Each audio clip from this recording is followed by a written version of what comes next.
Thanks. With 5 minutes, I really don't have time to thank Mike for giving me this opportunity. The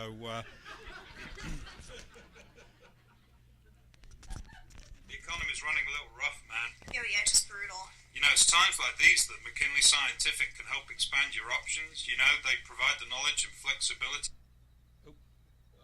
Sorry. to take control, to rise up. Take Dude, these broken no. What? Stop. I can't flex glue on pipes. This is CPSA. It's inspiration anywhere. Fine. Okay, let this guy talk. And learn to fly again.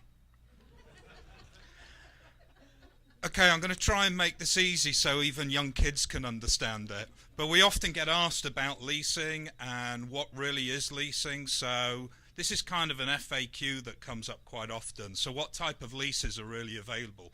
Well, there's really two types of leases. There's an operating lease where you don't own the equipment, you basically borrow it and you make rental payments, and at the end of the lease you're going to give it back, much like a car and your 36,000 mile lease.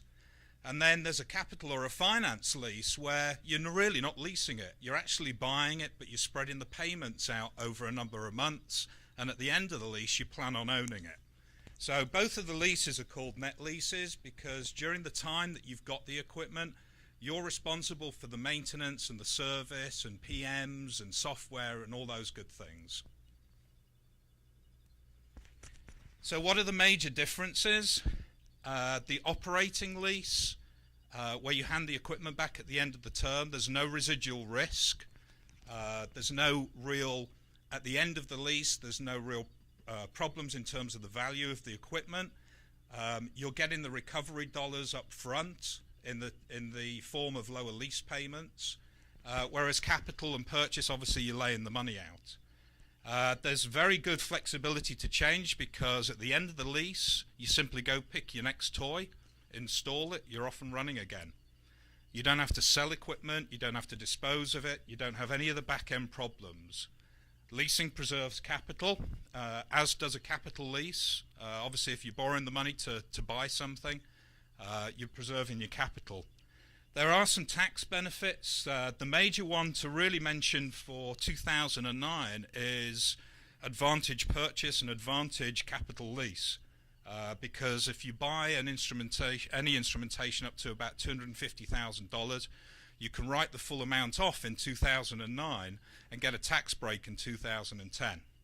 And operating leases really are best cost leases.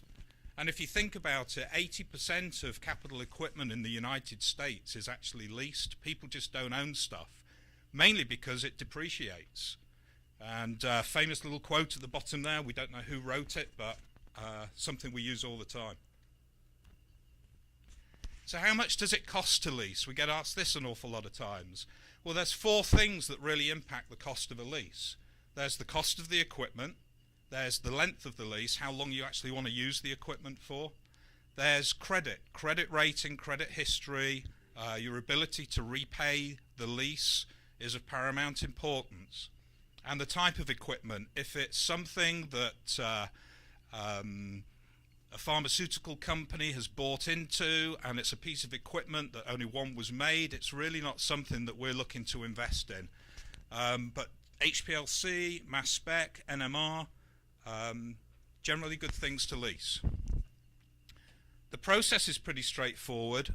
We're transparent as an organization in the leasing process. You go to the manufacturer, you get your quote, negotiate your best price because that's what the lease is based off of.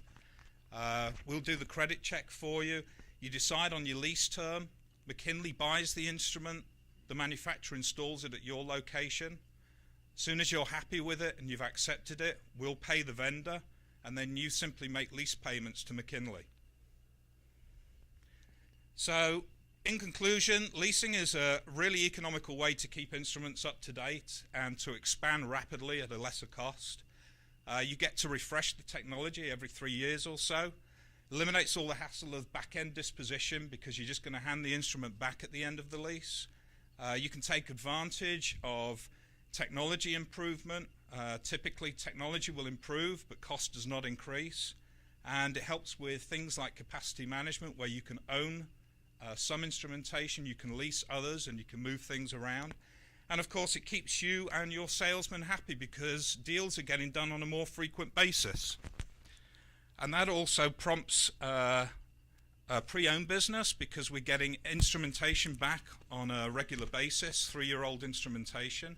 So you may be a candidate for pre-owned as well. Okay, this guy's got to be out of here. Done.